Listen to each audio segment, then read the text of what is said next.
Bonjour tout le monde, je m'appelle Frédéric Barriot, je suis le responsable de la recherche et des communications ici au Centre Justice et Foi et je suis aussi membre du comité organisateur de cette journée d'études sur la ville juste. Je prends d'abord un bref instant pour remercier mes collègues Julien Simard, Emiliano Arpin-Simonetti, Elisabeth Garand, Christiane Legoine et toute l'équipe du Centre et aussi de la revue Relations, donc pour leur précieuse contribution à l'organisation de cette journée. Sans leur précieuse contribution, rien de tout ceci n'aurait été possible. Merci surtout à vous tous et toutes d'être présents en ce samedi matin. Immense joie. Oui. Immense joie et gratitude de vous voir aussi nombreux. Ça nous réjouit grandement. Comme vous le savez désormais, donc cette journée d'études s'inscrit dans le prolongement du plus récent numéro de la revue Relations, À qui la ville, les défis d'une ville solidaire. Au cours de cette journée que nous passerons avec vous, nous espérons faire le passage de la ville sous tension à la ville juste, c'est-à-dire du diagnostic jusqu'au remède. En tout cas, aux voies de sortie et aux mobilisations collectives à déployer collectivement, on n'insiste pas à peu près, afin de rendre nos villes plus justes, plus solidaires, afin que celles et ceux qui y vivent dans ces villes puissent se les approprier collectivement dans une optique de solidarité et de justice sociale. Pour lancer cette journée, nous avons fait appel à Jonathan Durand-Folco et Boshra Manaï, deux proches collaborateurs du Centre Justice et Foi, connus pour leurs réflexions sur la ville et la ville juste, de même que pour leur engagement dans diverses luttes urbaines. À l'un et à l'autre, nous avons demandé de mettre la table pour cette journée, en partageant leurs réflexions sur le concept de la ville juste tel qu'ils l'entendent, tel qu'ils l'appréhendent, à partir de leur grille de lecture, et bien sûr sur les luttes à mener pour en favoriser l'avènement. Jonathan et Boshra disposeront de 20 minutes chacun pour partager leurs réflexions, suivies d'une trentaine de minutes d'échange avec vous tous et toutes. Je cède d'abord la parole à Jonathan Durand-Folco. Je vais prendre quelques instants pour le présenter. Donc, Jonathan Durand-Folco est professeur à l'Université Saint-Paul d'Ottawa et directeur de l'École d'innovation sociale Élisabeth Bruyère. Auteur du livre « À nous la ville, traité de municipalisme », ses intérêts de recherche portent sur la démocratie participative, la politique municipale, les communs, la transition et la décroissance. Son livre « À qui la ville » son livre À nous la ville semble vouloir répondre finalement à notre numéro « À qui la ville ». À qui la ville? À nous la ville! Donc, en tout cas, à esquisser des voies de sortie collectives à nos villes néolibérales, capitalistes, gentrifiées, morcelées et atomisées. Donc, je te cède la parole. Parfait.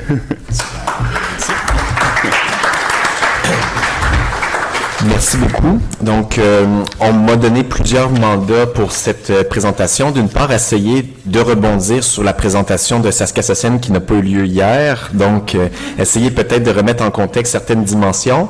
Je vais être assez bref sur ça parce qu'on préfère des heures et des heures, un cours entier sur toutes les dynamiques d'inégalité sociale, d'exclusion, d'exploitation, d'expulsion qu'on peut trouver dans les villes contemporaines. Peut-être que Boshra va se concentrer sur certaines d'entre elles. Donc, je crois qu'on va avoir une certaine division un peu des tâches ici lors de cette table. Pour ma part, en fait, je vais commencer par dire que au début de mon livre « À nous la ville », je ne ferai pas de grande synthèse résumée de ce livre ici. Ce que j'essaie de mettre de l'avant, c'est l'idée que nous faisons face à une crise multidimensionnelle et systémique à l'heure actuelle. Crise des institutions, crise écologique, comme on le sait, crise de notre système économique, et qui se répercute non seulement dans la sphère économique, dans la sphère du travail, entre autres, mais aussi dans les différentes sphères de la société. Il y a un texte et un livre que j'ai beaucoup aimé de Nancy Fraser sur sa reformulation du capitalisme comme une forme non seulement de mode de production économique, mais comme un ordre social institutionnalisé qui repose sur une exploitation des ressources de la nature d'une part, mais aussi sur la reproduction sociale, c'est-à-dire toutes les différentes activités de travail invisible, de travail ménager, d'éducation, de soins, de santé, de care, sur lesquelles repose la reproduction de la société comme un tout. Et le capitalisme dans lequel on vit, en fait, cause une crise du care, une crise de la reproduction sociale, du stress, de l'anxiété, des dépressions, et qui repose aussi, entre autres, sur le travail des femmes, le travail de personnes en situation minoritaire, marginalisation, entre autres. Et ces différentes crises qu'on peut voir à l'heure actuelle, crise de la démocratie, économique, sociale et écologique, se répercutent de façon extrêmement vive dans les villes à l'heure actuelle, où se concentrent des poches de pauvreté, des personnes en situation d'exclusion, de marginalisation extrême. On peut prendre peut-être comme exemple, j'ai lu cette semaine en fait un rapport assez triste qui disait qu'il y avait plus de 14 personnes autochtones décédées dans les derniers mois dans le centre-ville de Montréal à cause du déménagement d'un refuge pour personnes autochtones, et la plupart des personnes étaient des femmes autochtones, et ce qui se passe dans le nord à cause des changements climatiques, la crise du logement se répercute dans les villes du sud, et il y a vraiment une interrelation, en fait, des problèmes sociaux qu'on peut voir non seulement à l'intérieur d'une ville, mais vraiment à travers le monde, et ce qui se passe dans le sud se répercute ici et inversement. Donc, ça pose une question complexe. Qu'est-ce qu'on fait pour être capable de surmonter ces inégalités, ces injustices, ces différentes formes d'exclusion? Et dans ma présentation, je vais essayer d'esquisser quelques pistes qui vont s'avérer insuffisantes peut-être, mais vraiment les premiers pas qui nous permettraient d'envisager une ville qui ne serait pas une ville basée sur la gentrification, sur les inégalités sociales, mais une ville qui serait plus solidaire, plus démocratique, participative, et qui permettrait aux gens vraiment, d'une part, d'avoir des conditions de base pour répondre à leurs besoins, être capable de mener une vie épanouie, de vivre leur propre aspiration, de participer à la fabrication de la ville en commun. Donc, je vais essayer d'esquisser différentes choses ici. Donc, c'était ma petite introduction un peu brève sur les enjeux de la ville. Il y en a beaucoup d'autres et je crois que ça va être discuté au cours de la journée. Je vais faire ma présentation en 3 parties principales. D'une part, essayer de définir qu'est-ce que la justice sociale au niveau de la ville. Ça va être en fait, c'est une question qui est extrêmement complexe, à laquelle j'ai peu réfléchi jusqu'à maintenant pour développer une théorie générale de la justice urbaine, si on peut appeler ça comme ça. Je vais plutôt donner un cadre de référence qui permettrait peut-être aux gens ici de rebondir lors des différents ateliers pour mener la réflexion sur ce que pourrait dire la justice et ses multiples dimensions. Donc, je vais commencer avec ça. Ensuite, je vais parler, en fait, d'une voie qui est extrêmement intéressante pour explorer comment on peut faire la ville autrement. C'est la voie des biens communs, donc les communs dans la ville.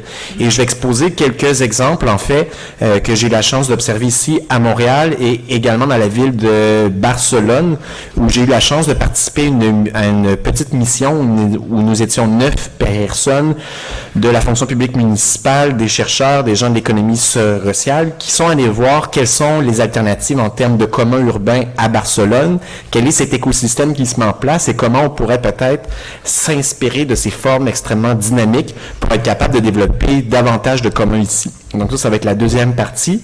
Pour conclure, si j'ai le temps, je vais essayer d'esquisser la voie d'une stratégie générale qui est la voie de la remunicipalisation. Donc la remunicipalisation, je vais essayer de décrire qu'est-ce que ça veut dire. C'est une forme de socialisation des infrastructures, des biens, qui ne se ferait pas par une étatisation, c'est-à-dire par une centralisation dans les mains de l'État central, mais par un passage de la propriété privée vers la propriété publique municipale, mais également vers les communs. Donc, je vais essayer d'exposer cette voie-là. Qu'est-ce que ça peut vouloir dire?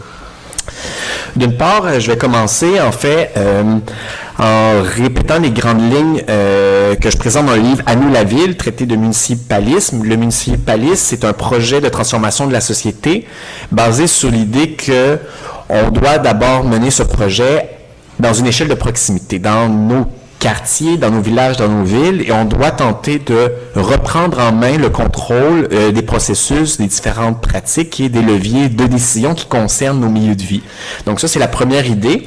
Et dans ce mouvement qui prend forme à l'heure actuelle, que ce soit du côté des villes européennes, du côté des villes rebelles qu'on peut voir du côté de l'Espagne, que ce soit en France, que ce soit du côté des États-Unis, d'Amérique latine, il y a plusieurs initiatives à travers le monde, des groupes, des citoyens, des écolos, des progressistes, des antiracistes, et ce qu'ils se disent.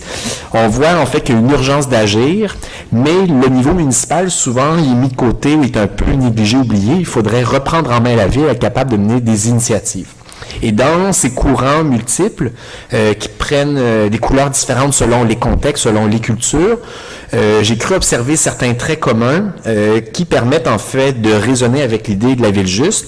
C'est les principes de participation citoyenne directe. Donc l'idée de démocratie directe et participative reviennent vraiment devant la scène pour dire il faut être capable de transformer la démocratie. La représentation telle qu'elle existe, ça ne suffit pas. Il faut qu'on développe d'autres lieux, d'autres espaces pour permettre la participation la plus large possible de la population, des groupes concernés. Donc ça, c'est un point.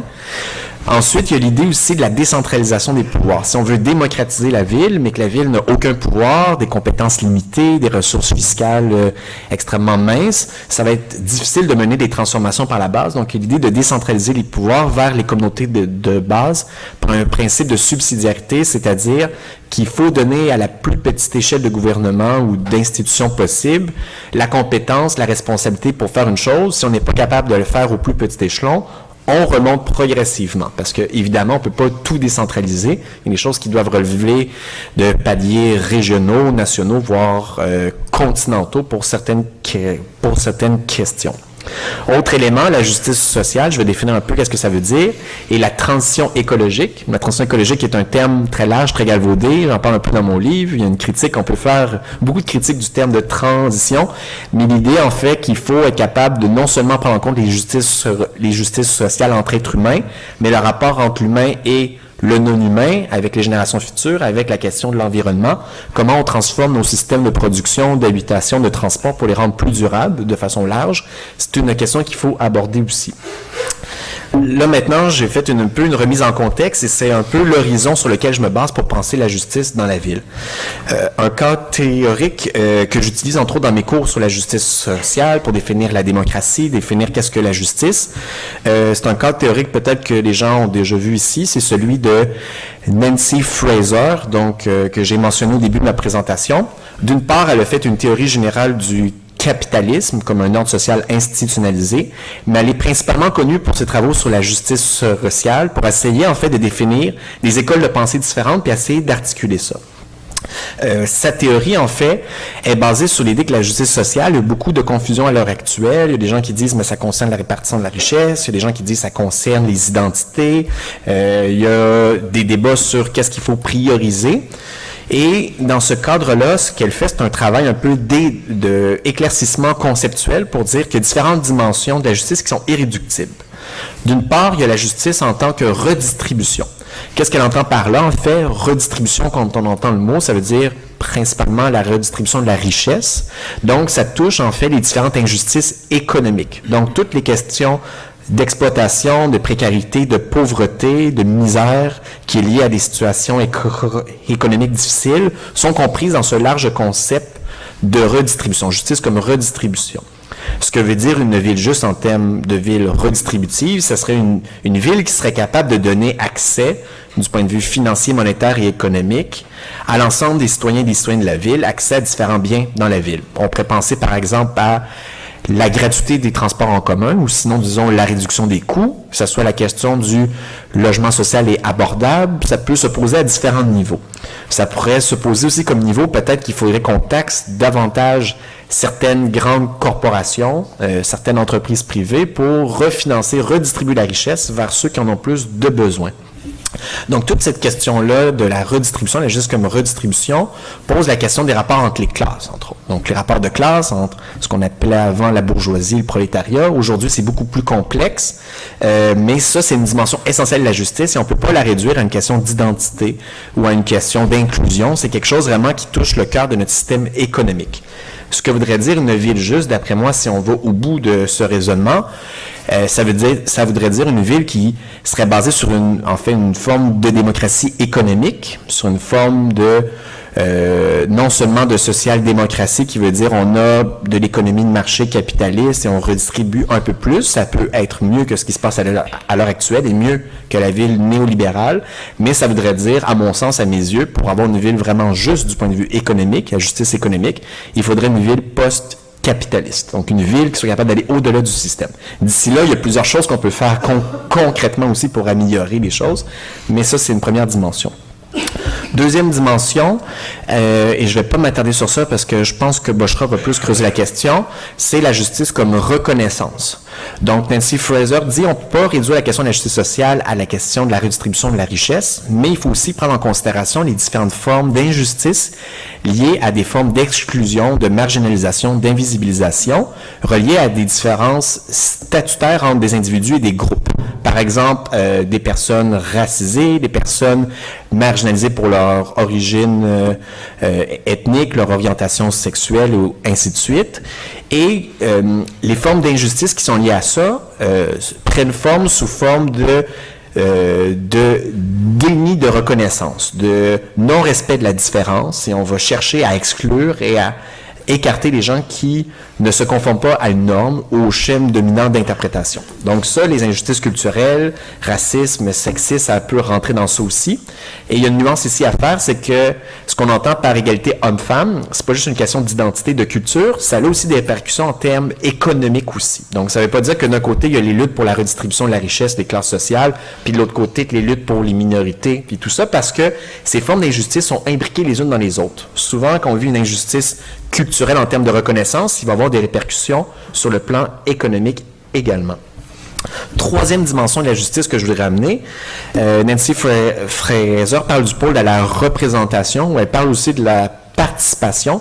La justice, en fait, qu'on peut vivre non seulement en étant marginalisé parce qu'on est différent ou parce qu'on est plus pauvre, mais vraiment, est-ce qu'on est inclus ou exclu de la sphère de décision? Est-ce qu'on fait partie de la communauté politique? Est-ce qu'on peut faire entendre sa voix? Est-ce qu'on peut prendre part aux décisions qui nous concernent?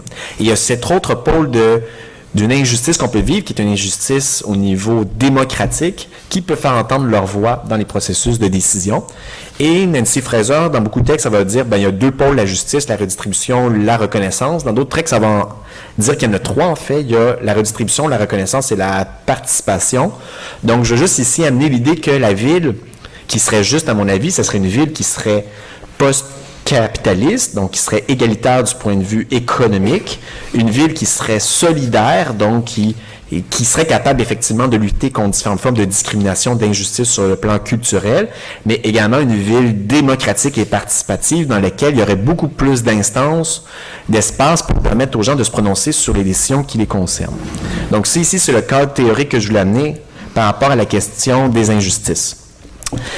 Maintenant, une fois qu'on a ce cadre conceptuel général, on dit qu'on veut une ville juste, une ville solidaire. Qu'est-ce que ça peut vouloir dire dans le concret? Quels sont les outils, les moyens à notre disposition? Il y a plusieurs voies possibles qu'on peut envisager. Je vais commencer avec la voie des biens communs. L'idée des communs, vous l'avez peut-être, qui ici est assez familier avec le concept de commun? Juste pour voir, pour que je... Parfait, qui ne sont pas très familières avec cette notion ici. Bon, plusieurs personnes. Je vais essayer de faire court. Je pourrais faire 1 heure juste sur ce concept. Grosso modo, les communs, c'est une façon de gérer ensemble des ressources partagées.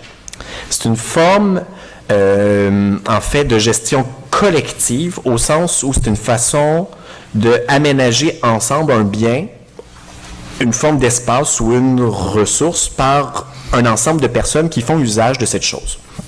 C'est un peu abstrait comme définition. Si on peut faire un contraste, en fait, c'est un concept qui s'oppose directement à la propriété privée. La propriété privée étant une chose qui est possédée par un individu ou par une entreprise, par exemple, qui en a le pouvoir exclusif de décider qu'est-ce qu'il veut en faire. Est-ce qu'il veut l'utiliser, l'exploiter, la revendre, la détruire? La propriété privée, c'est une forme de droit, d'ensemble de droits liés à l'usage, la gestion, l'exclusion, la revente d'une ressource quelconque. Le commun, en fait, c'est le contraire complet de la propriété privée. Autre élément, le commun se distingue de la propriété publique ou étatique. Donc, une nuance ici, en fait, souvent, on va opposer d'un côté l'économie de marché, l'entreprise privée, puis l'État ou la propriété publique. En fait, le commun vient problématiser la chose en disant, mais qu'il y a quelque chose de plus qui est de l'ordre de, il n'y a pas juste l'entreprise privée puis le gouvernement, l'État, il y a quelque chose comme le commun, qui serait une forme de propriété collective, si on peut la nommer comme ça, ou plutôt quelque chose qui est plus vraiment de la propriété, qui est plutôt le primat du droit d'usage, du droit d'utiliser quelque chose qui doit être en soi inappropriable. On ne peut pas l'aliéner, on ne peut pas le détruire complètement, puis ça doit être géré par les gens concernés. Qu'est-ce que ça peut vouloir dire dans les faits? Des communs, il y en a à différents endroits. Au niveau, par exemple, numérique, les communs numériques, l'encyclopédie Wikipédia, c'est un commun numérique. À qui appartient Wikipédia?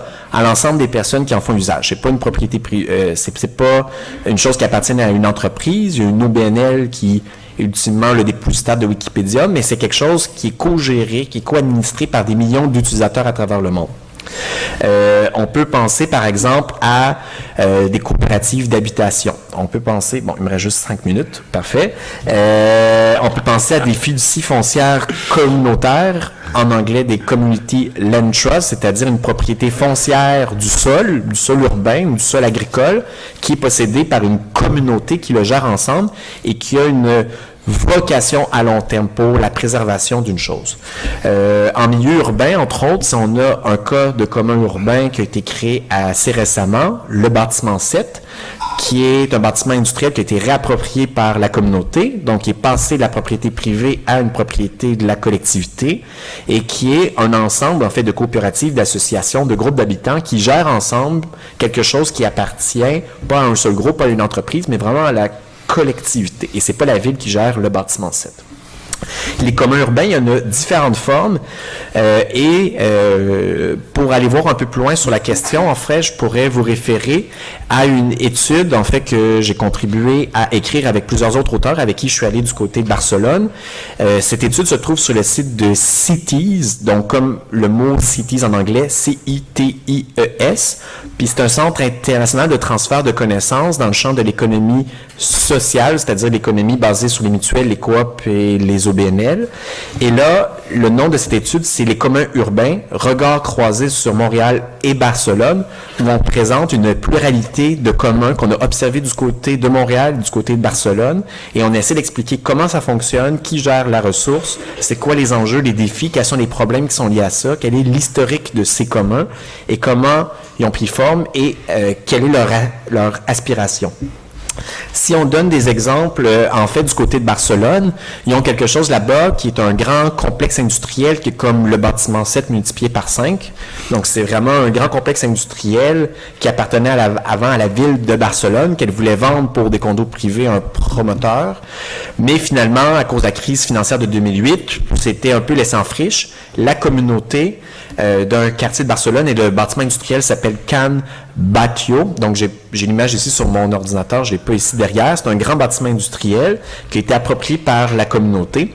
Et ce qu'ils sont en train de faire à l'heure actuelle, c'est qu'il y a une forme de partenariat public commun. La propriété reste encore celle de la ville. Donc, c'est pas un commun pur comme le bâtiment 7. Le bâtiment 7 appartient à la communauté du bâtiment 7. Dans ce cas-là, ça appartient à la ville. Mais la gestion, c'est 17 associations d'habitants, des coopératives qui gèrent le bâtiment industriel. Et dans ça, ils ont créé un incubateur de coopératives pour développer des projets d'économie solidaire puis des communs dans la ville. Et en l'espace d'1 an, cet incubateur a créé 40 coops dans la ville de Barcelone. Donc ça, c'est un des exemples. Des fois, on peut penser à des communs qu'on s'approprie comme espace, qui peuvent appartenir à la propriété privée qu'on fait passer dans le champ du commun, qui appartiennent à la ville, mais qu'on fait passer dans le champ du commun. Et dans ce commun-là, on crée d'autres communs, des incubateurs pour créer d'autres communs ailleurs. Donc, il y a vraiment un effet multiplicateur qu'on peut avoir. À Montréal, un autre espace, en fait, si vous connaissez, il y a le site Louvain, du côté de Dunsick, qui est un espace en friche, qui est en train d'être en voie de développement à l'heure actuelle. Il y a une dizaine d'années, un groupe de résidents, d'habitants, d'habitantes autour commençait à vouloir réclamer le lieu. Et actuellement, il y a une certaine démarche de co-construction de cet espace pour éventuellement créer du logement communautaire, avoir une école, une bibliothèque, des espaces partagés.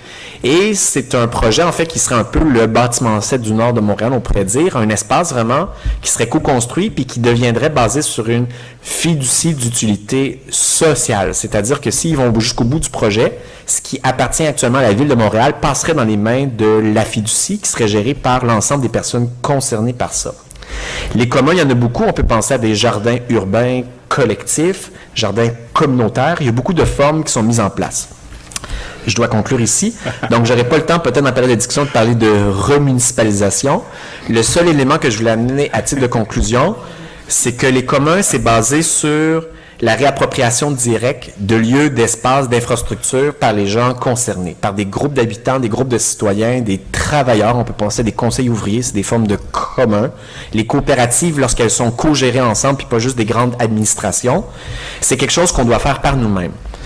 Mais ultimement, ce qu'on doit envisager, c'est comment les institutions publiques municipales peuvent appuyer plutôt qu'être des freins pour les communs. Donc, d'après moi, il y a une stratégie à 2 niveaux à avoir. On doit être capable de faire le plus possible en tant que citoyen, mais si on est capable de prendre le pouvoir dans la ville et que la ville a une vision active de comment développer des communs urbains, au lieu d'avoir une lutte urbaine qui dure 10 ans pour s'approprier un bâtiment industriel, on pourrait imaginer des centaines et des milliers de bâtiments CET à travers le monde si on avait une volonté collective beaucoup plus large. Donc, je vais conclure sur ça ici. Merci.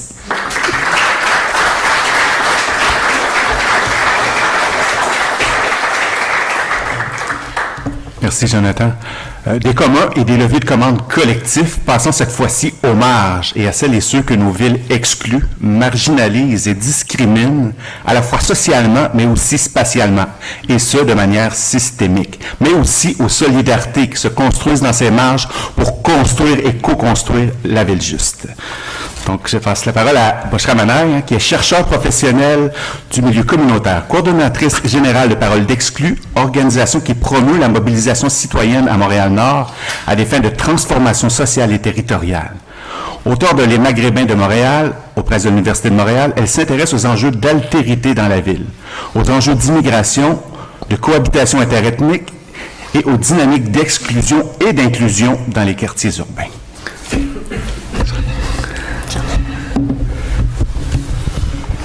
Alors bonjour à toutes et tous, j'espère que vous allez bien. Moi, pour ne pas me faire piéger par le temps et ma volonté de tout dire, je vais lire, mais je vais essayer de ne pas être trop pénible et plate pour ce samedi matin. Donc la ville est souvent définie comme un théâtre urbain qui permet la mise en scène de plusieurs choses, de la consommation, du transport, de la mobilité, de la concentration de la production économique. Le branding urbain des villes d'aujourd'hui les qualifie tantôt de créatives, d'intelligentes, de durables, de walkable, d'inclusives, etc. Pourtant, l'espace urbain, en fait, dans toute l'histoire de l'humanité, est toujours l'espace où s'expriment les transformations sociales et des territoires qui ne peuvent évidemment se faire sans conflictualité et sans, conversation conflictuelle. C'est l'espace politique qui est le plus performant, si je peux emprunter ce terme au capitalisme, bien que la distinction entre l'urbain et le non-urbain est devenue depuis longtemps factice, tant l'interdépendance des espaces est grande. Donc, je ne suis pas en train de dire qu'en dehors des villes, il n'est pas d'espace politique, mais pour moi, la ville est un espace politique très intéressant à observer. Force est de constater tout de même que la ville est l'espace de tous et de toutes, éludant ainsi toutes les velléités de l'État-nation à homogénéiser ou à tenter d'homogénéiser les identités de la population. La ville est l'espace de l'hétérogénéité, de l'altérité, de la différence, et parce qu'il se définit comme tel, il est aussi le terreau donc de l'urbanité et permet aux luttes, aux convergences et à la solidarité de s'opérer. Depuis plusieurs années, justement, comme vient de l'évoquer mon collègue, je travaille sur l'immigration, les dynamiques d'exclusion, le racisme, les enjeux de cohabitation et d'inclusion, évidemment, et ce, à diverses échelles dans l'espace urbain. En somme, je m'intéressais surtout aux dynamiques vécues par celles et ceux qui, internationalement, choisissaient de partir, de s'exiler ou de se relocaliser, ou de relocaliser, tant bien que mal, une part de leur vie.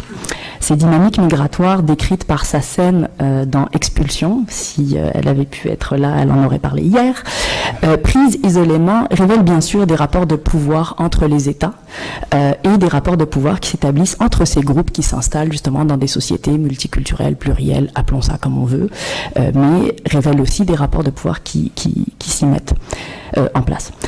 Depuis 2 ou 3 ans, je m'intéresse plus particulièrement aux espaces, quartiers ou espaces politiques réels et virtuels que les individus et les communautés revitalisent en les dopant, et j'utilise bien le terme de façon exprès, en les dopant de liens sociaux.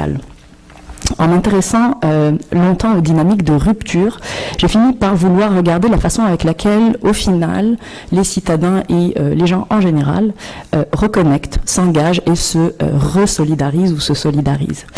Et pour moi, il n'est rien de mieux que les quartiers et les espaces urbains pour observer ces situations où les interactions sont non scénarisées, pour reprendre le terme de Springer.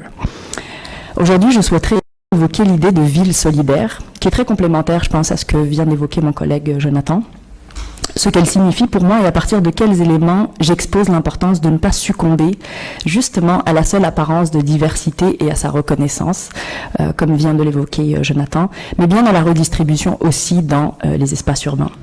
Je vais d'abord essayer d'écrire ce que ça veut dire pour moi une ville solidaire, essayer d'amener toute la perspective théorique. Dans le fond, je me baserai plutôt sur une perspective de Bell Hooks, très complémentaire à Nancy Fraser ce matin, et puis je nous inviterai dans le fond à nous-mêmes nous décentrer pour repenser quelque part tous les espaces métropolitains, et je donnerai, mon exposé se fera à partir d'une perspective très décentralisée qui prend Montréal-Nord comme le centre un peu de tout ce qui peut se passer en termes de solidarité. Et j'exposerai, disons, des choses un peu plus concrètes à partir de l'expérience de Paroles d'Exclus. Alors, penser la ville solidaire, c'est pour moi nécessairement penser la ville à travers ses marges. Donc, penser la ville, c'est nécessairement penser les changements sociaux, l'évolution politique et l'amélioration des conditions de vie de toutes et tous. D'une part, c'est à partir de l'espace de la ville qu'on a déterminé ce qui était légitime de parler, de se faire représenter et de voter, et donc de l'autre côté ceux qui ne l'étaient pas. C'est dans la cité même que la place des femmes comme citoyennes a été dès le départ invisibilisée. D'autre part, c'est à travers les marges sociales et géographiques, notamment par leur prise de parole et leur résistance, que les sociétés se sont toujours transformées. On peut penser par exemple au mouvement initié par les autochtones du Canada, du Québec et d'à peu près partout en Amérique du Nord, pour voir comment au final, à partir de leur prise de parole et de leur résistance politique, nous avons nous-mêmes, nous tentons de repenser notre rapport par exemple au colonialisme. C'est en prenant en compte la nécessité de transformer les conditions de vie des citoyens illégitimés par des processus complexes tels que le capitalisme, le patriarcat ou le racisme que les sociétés ont grandi. Sur les enjeux d'égalité entre hommes et femmes, comme sur les enjeux de racisme, de capacitisme, d'inégalité économique, les marges ont toujours permis de transformer le centre. Évidemment, je paraphrase ici l'ouvrage de Bell Hooks. Très importante lecture, évidemment. Donc une ville solidaire, c'est un espace où les marges spatiales et sociales parlent et s'engagent pour transformer leurs propres histoires ou narratives, un mot qui m'est très cher. C'est à partir d'une repossession des espaces de pouvoir, donc des espaces décisionnels, des espaces de définition des politiques publiques, une réinstitutionnalisation des espaces urbains, que l'on peut penser les conditions de la solidarité.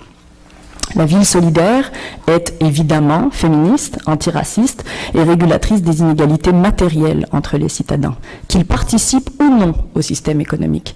Le droit des citadins et citadines à vivre l'urbanité consiste à développer des moyens d'accès en termes de transport, par exemple, ou d'aménagement public, pensés pour toutes et tous, mais par toutes et tous. C'est une ville où les personnes exclues par leur situation ou leurs conditions sont élevées au rang de citoyens légitimes et capables de déterminer les voies de la transformation sociale. Évidemment, cela doit se faire aux côtés des perspectives qui sont portées par les experts, par les fonctionnaires, par les élus et par les chercheurs. Et nous tentons, à Paroles d'Exclus, justement de montrer que cette possibilité est possible, si je peux dire quelque chose d'assez stupide. Les espaces de la ville sont les premiers lieux de l'émancipation citoyenne. À l'échelle municipale, il est intéressant justement d'observer les initiatives qui œuvrent au quotidien à transformer le réel, et j'en évoquerai ici quelques-unes. Alors pourquoi repenser dans le fond nos centres, nos centralités, et pourquoi Montréal-Nord, pour moi, comme pour plusieurs, je pense, acteurs en ce moment et depuis quelques années, est un épicentre de la transformation de la métropole. À Montréal, il est coutume d'évoquer certains territoires pour illustrer ou incarner la marginalité et l'exclusion. D'ailleurs, souvent, on pense qu'elle a une seule couleur. Montréal-Nord s'inscrit plus souvent qu'autrement comme un espace de la marginalisation, et cela sans nuance, sans complexification aucune. Et je pense que nous avons parfois tendance à céder, nous toutes et tous, justement à ces étiquettes qui sont apposées au territoire et qui participent de fait à une sorte de stigma territorial ou de territorial stigma, comme on utilise le langage en géographie. Donc, sans essentialiser ces quartiers qui sont complexes et pleins de nuances, il nous importe quand même de parler de ces zones de la ville et plus particulièrement de ces poches de pauvreté, comme vient de l'évoquer aussi Jonathan, de ces poches de population qui sont en leur sein et où le vécu des citadins dit beaucoup de nos valeurs d'égalité et d'accessibilité, par exemple. Montréal-Nord est un arrondissement de la ville qui est perçu comme dangereux, plus souvent qu'autrement. Et depuis plusieurs années, de nombreuses années, il commence à être conçu au quotidien par des acteurs, des institutionnels ou des personnes du milieu communautaire, dont la perspective de justice spatiale et sociale nous impose de considérer cet espace comme un épicentre de la réflexion donc à mener pour améliorer le développement social de la métropole. Et donc, on est en train de transformer la façon avec laquelle ce territoire se conçoit et est conçu ou fabriqué au quotidien. En réalité, on assomme certains territoires en les qualifiant ainsi, car les dynamiques de dépossession qui y sont vécues sont de plusieurs ordres. Montréal-Nord n'est pas seulement un espace qui accueille les demandeurs d'asile du chemin Roxham, comme vous avez dû en entendre parler il y a plusieurs années. Il est aussi un espace de vie pour une large population aisée, dont les milieux de vie au bord du boulevard Gouin permettent l'accès à une nature dont on a fini par enfin reconnaître l'importance dans les espaces urbains. Issu des fusions municipales, Montréal-Nord apprend à devenir une sorte, apprend à devenir un arrondissement de la ville de Montréal, et Montréal apprend à considérer cet espace comme faisant partie de la métropole. En réalité, pourquoi je vous raconte tout ça? Parce que, selon moi, il est important de s'attarder sur cet arrondissement, car il montre comment la métropole est en train d'avancer, entre guillemets, à plusieurs vitesses. Au moins à 2 vitesses. Donc, entre les arrondissements habitués et connectés aux espaces de pouvoir du central et ceux qui vivaient en autarcie de banlieue, il existe aujourd'hui une certaine fragmentation. Il existe en réalité 2 métropoles et donc 2 catégories de citoyens. Et on pourrait même dire qu'il en existe 3 si l'on comprend les villes qui n'ont même pas voulu participer à la dynamique urbaine de redistribution et qui se sont défusionnées. Et donc, je pense que c'est important de repenser notre vision de la ville de Montréal et de la métropole montréalaise à partir dans le fond, de la structuration politique qui s'est opérée au début des années 2000. Montréal-Nord s'est donc présenté dans les dernières années comme un espace pour créer, incuber des initiatives citoyennes. Alors, certains exemples, je suis à combien ? Ok, parfait. Ah, c'est bon. C'est pour ça qu'il faut lire, malheureusement. Mais après, je prendrai le temps pour... Donc... Et puis je voulais en fait vous illustrer un peu tout ce que je raconte de façon peut-être un peu trop théorique parfois. Je voulais nommer certains exemples qui montrent comment c'est à partir de ces espaces-là qu'on peut observer les lieux ou les situations dans lesquels des individus et des groupes et des communautés créer des espaces, mais surtout créer des espaces pour vivre des liens de solidarité assez extraordinaires. Et je donnerai évidemment des exemples issus de Paroles d'Exclus, mais je voulais commencer en illustrant par une situation que j'ai vécue hier. Donc hier soir, j'ai assisté dans les locaux de Paroles d'Exclus à une cérémonie en hommage à un citoyen qui est décédé il y a plusieurs semaines. Donc il s'appelait Grégory. C'était un homme d'à peu près, disons, 70 ans, et il était reconnu comme un persévérant dans ses projets de vie et dans sa vie en général, bien que la maladie l'ait emporté après une longue lutte. Et nous étions dans les locaux qui se situent sur la rue Pelletier, qui était historiquement considéré comme un haut lieu du crime, de la prostitution et de la pauvreté il y a quelques années, et qui s'est complètement transformé à partir du moment où il y a eu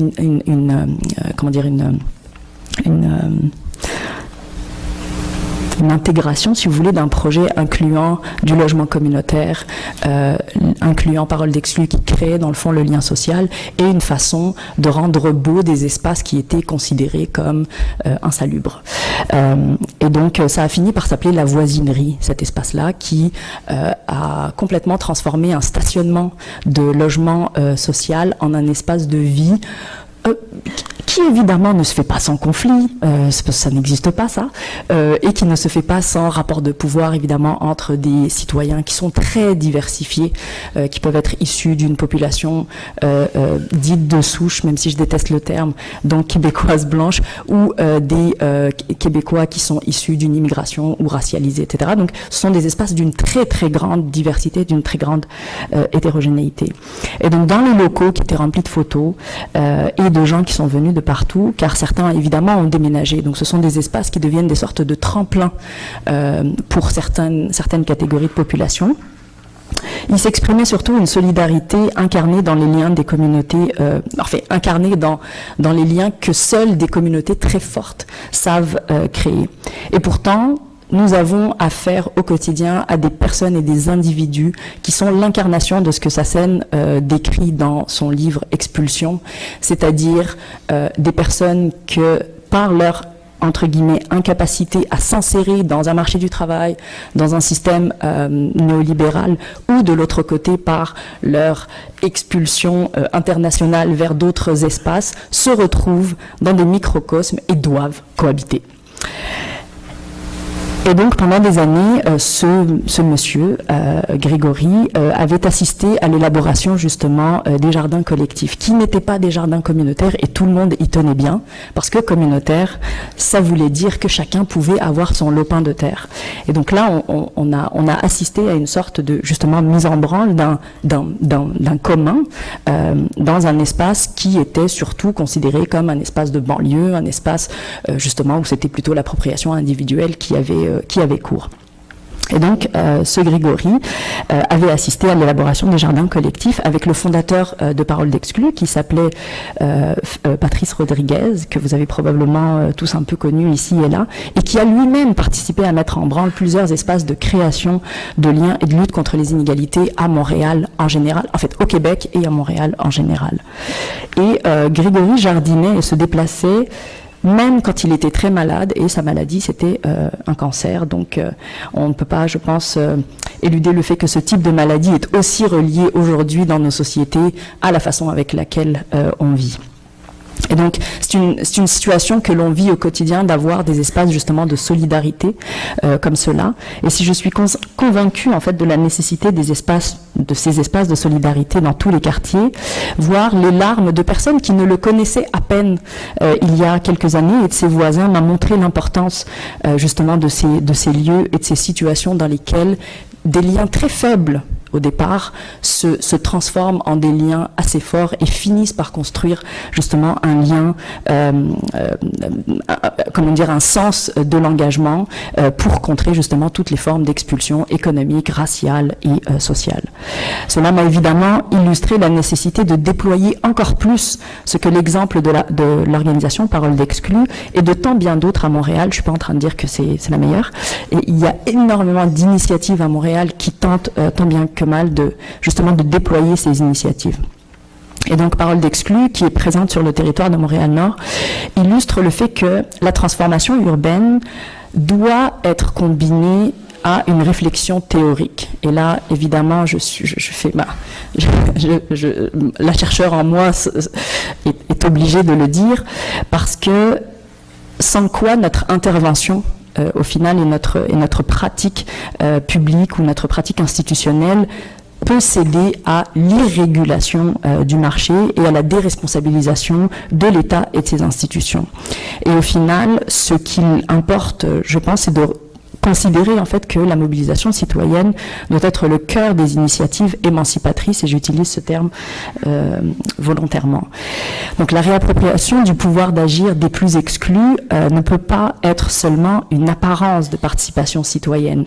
Nous avons tous le mot participation citoyenne à la bouche, et nous le souhaitons tous, mais nous pensons parfois très peu les conditions de l'égalité dans la participation citoyenne. Et ça, c'est quelque chose qu'il me semble très important de considérer en tant que femme, par exemple, et donc en tant que féministe, mais également pour dégager les angles morts et nos angles morts en tant qu'acteurs dans le fond, qui fabriquons la ville au quotidien. Et donc, par exemple, seulement, je sais pas, Jonathan vient d'évoquer certains exemples, mais l'aménagement de la ville, l'aménagement des quartiers ne peut pas, dans le fond, se faire en faisant confiance, entre guillemets, à certains acteurs qui ont des intérêts qui ne sont pas les intérêts des citoyens les plus démunis. Et donc, il nous faut justement penser la nécessité, par exemple, de logements communautaires et d'un aménagement où, au final, la gentrification n'est pas une fatalité. Je fais un peu de pub, mais dans le numéro de Relations, il y a justement tout un texte pour se demander s'il est possible en fait de revitaliser des quartiers sans que la gentrification ne soit l'issue, la seule issue.